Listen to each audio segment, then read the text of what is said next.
Yeah, hi there. These comments are for Nourel, and I am Michael Buckoff, the founder, owner, and the materials writer for all of your lessons at the 7-step system to pass the TOEFL IBT. You completed independent speaking practice test number 59. And the question is this: which is more challenging, finding a good job or saving money to buy a nice house? Give reasons and examples to support your opinion. In my view, finding a job is more challenging than saving money to buy a house, because finding a job requires you higher degree. Wait a minute, let's go back to what you just said at about 8 seconds. Finding a job requires...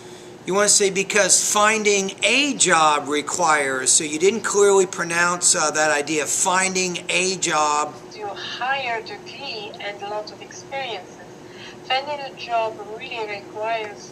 So requires a higher degree and lots of experience. A high education.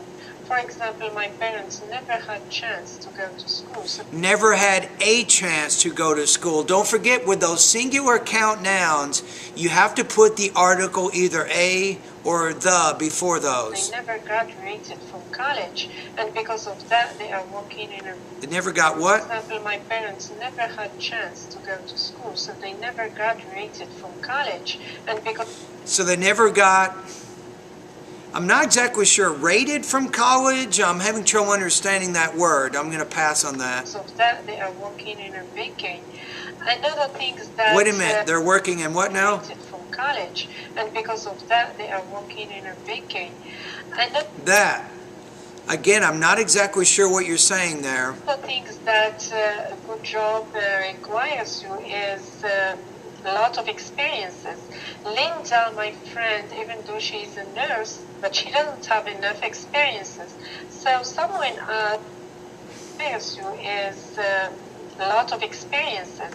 Usually we'll say lots of experience. When we talk about job experience, we typically kind of use it as an uncount noun, so you don't have to put S on it.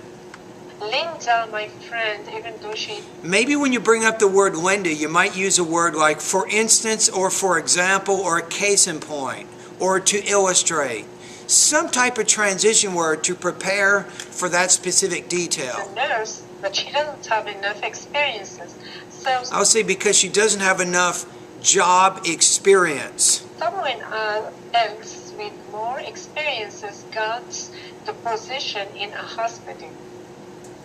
All right, so in this case, if we take a look at the rubrics, you had some delivery problems which made it hard to understand. I wasn't exactly sure about 3 words in your speech.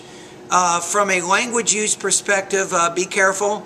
Sometimes some of your words you're using sometimes singular plural nouns. You might be using them incorrectly. The example that I can think of right now is the word experience. Probably use that in your context as an uncount noun.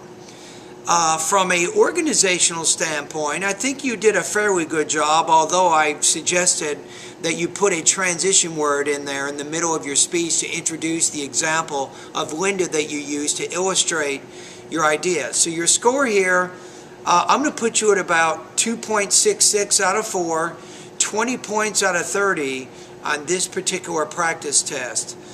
So I think with the pronunciation, I'm not exactly sure what the problem is. You might not have been pronouncing correctly a vowel sound, and that made it difficult to understand what you're saying. So you can study vowels in the pronunciation part of my course if you want.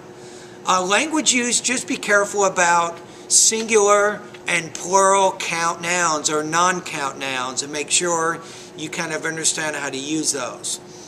All right? Anyway, thank you very much. Keep up the good work.